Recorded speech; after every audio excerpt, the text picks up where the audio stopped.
Hi everyone, it is Fairy again. Today I want to share with you a story, not just about a trip, but about a journey that changed the way I see movement, silence, and even uncertainty. It is a story about a motorbike road trip to Hà Giang in the far north of Vietnam, a journey through rain and fog, a journey taken slowly, and a journey where, somewhere in the mist, a small hidden house among the trees quietly taught me something I didn't know I needed to learn.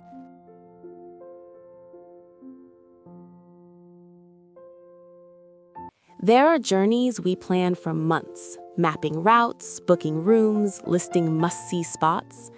And then there are journeys that begin with a quiet restlessness, a feeling that staying still is no longer an option. My motorbike road trip to Hà Giang was born from that feeling. I did not leave to chase a destination. I left to clear the noise inside my head. I departed from Hanoi before sunrise, when the city was still rubbing sleep from its eyes. Street vendors were setting up plastic stools, and the scent of early morning coffee drifted through the cool air. My backpack was strapped tightly behind me, a thin raincoat folded within reach. I took one deep breath, turned the key, and let the engine hum to life. The road ahead felt uncertain, but that uncertainty was exactly what I needed. As the city faded behind me, concrete buildings gave way to rolling hills and quiet stretches of farmland. The further north I rode, the more the landscape began to rise and fold into layers.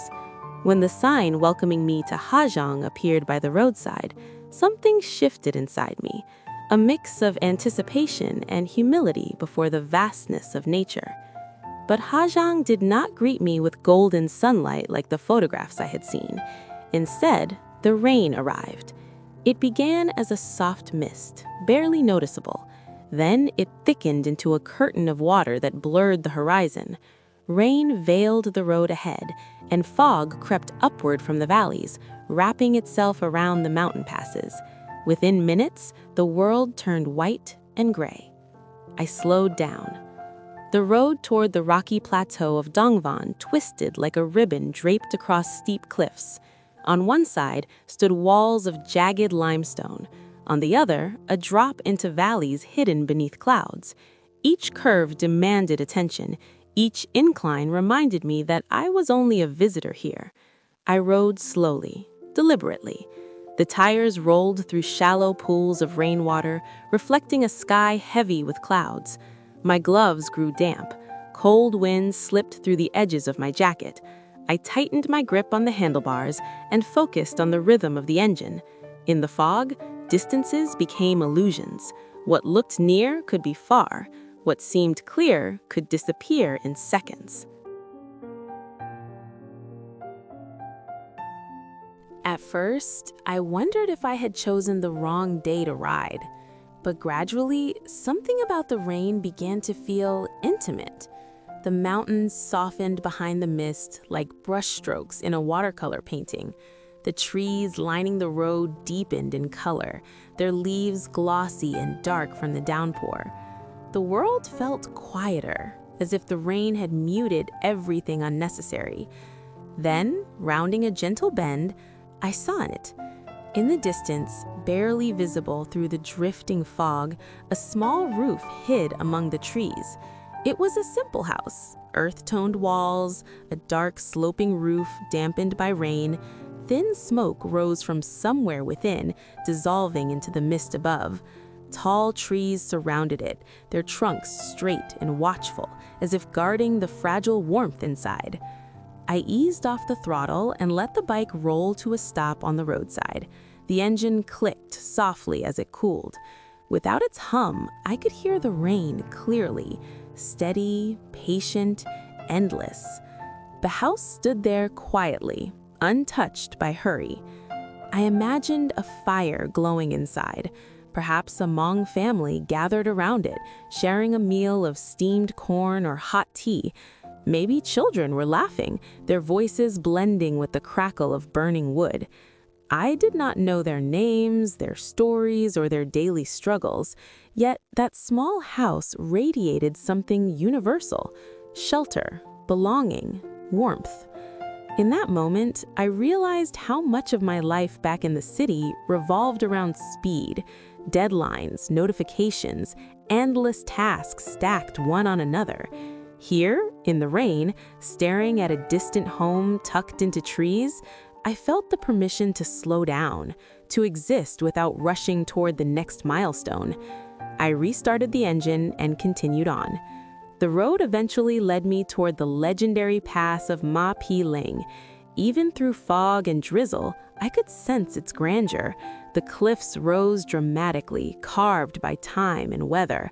Below, though partially hidden by clouds, the Noi Quay River wound like a green thread through the canyon. The scale of it all made my worries feel insignificant. There were moments of tension, tight corners slick with rain, stretches where visibility dropped to only a few meters. My heart pounded more than once, yet with every cautious turn, I felt more present than I had in months. There was no room for overthinking, only the road, only the next breath. By late afternoon, the rain softened to a light drizzle. The fog began to lift in fragments, revealing terraced fields and scattered homes across the valley. The world slowly returned to color, but that hidden house remained the image that stayed with me. That night, in a modest homestay, I sat by the window listening to insects sing in the darkness.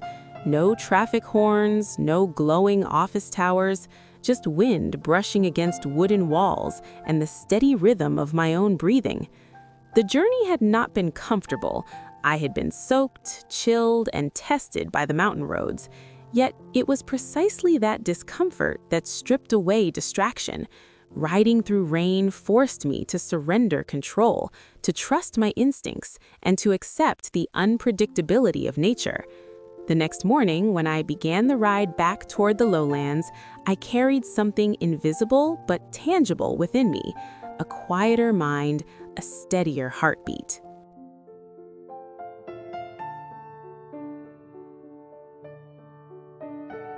Looking back, I understand that the most meaningful part of that road trip was not reaching any specific landmark. It was the act of moving forward despite limited visibility. It was choosing to ride slowly when the world demanded speed. It was noticing a small roof hidden among trees while rain blurred everything else. Sometimes life feels like that mountain road in Hà Giang. Foggy, uncertain, stretching beyond what we can clearly see. We cannot always predict the curves ahead. We cannot always wait for perfect weather. But we can slow down. We can stay steady. We can keep going. And somewhere along the way, through rain and mist, we may find our own hidden house, a quiet reminder that even in the vastness of the world, there is warmth waiting for us if we dare to ride on. Thank you for listening to my story. I hope it reminds you that sometimes the most powerful journeys are not the fastest or the easiest ones, but the ones that teach us to slow down and truly see. Have a wonderful day, and I hope you find your own road to ride, wherever it may lead.